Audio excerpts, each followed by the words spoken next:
சங்கராபுரம் அருகே புகழ்பெற்ற 100 ஆண்டுகள் பழமையான ஸ்ரீதேவி பூதேவி சமேத ஸ்ரீ வரதராஜ பெருமாள் சஞ்சீவிராய கோவில் கும்பாபிஷேகம் மிக விமரிசையாக நடைபெற்றது. ஆயிரக்கணக்கான பக்தர்கள் கலந்து கொண்டு சுவாமி தரிசனம் செய்தனர்.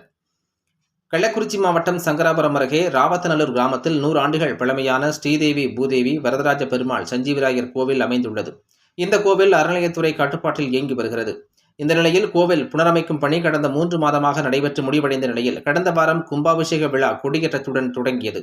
இதனைத் தொடர்ந்து நேற்று இரவு புதிதாக அமைக்கப்பட்ட சிலைகளுக்கு கண் திறத்தல், மகாசாந்தி ஹோமம் உள்ளிட்ட பல்வேறு ஹோமம் நடைபெற்றுள்ள நிலையில் இன்று காலை யாகசாலை பூஜையில் கோபூஜை, கஜ பூஜை ஹோமங்கள் நடைபெற்ற நிலையில் யாகசாலையிலிருந்து மேள தாளங்கள் முழங்க, சிவாச்சாரியார்கள் வேத மந்திரங்கள் முழங்க, கலசங்கள் புறப்பட்டு விமானம் கோபுரத்தில் புனித நீர் ஊற்றப்பட்டு மகா கும்பாபிஷேகம் வெகு விமரிசையாக நடைபெற்றது.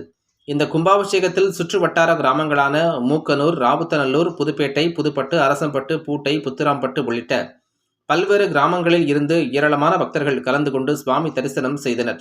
மேலும் கலந்து கொண்ட பக்தர்களுக்கு அன்னதானம் வழங்கப்பட்டது. கூட்ட நெரிசல் இல்லாமல் ஆங்காங்கே இருக்கக்கூடிய அனைத்து பக்தர்களுக்கும் புனித நீர் தெளிக்க ஏற்பாடு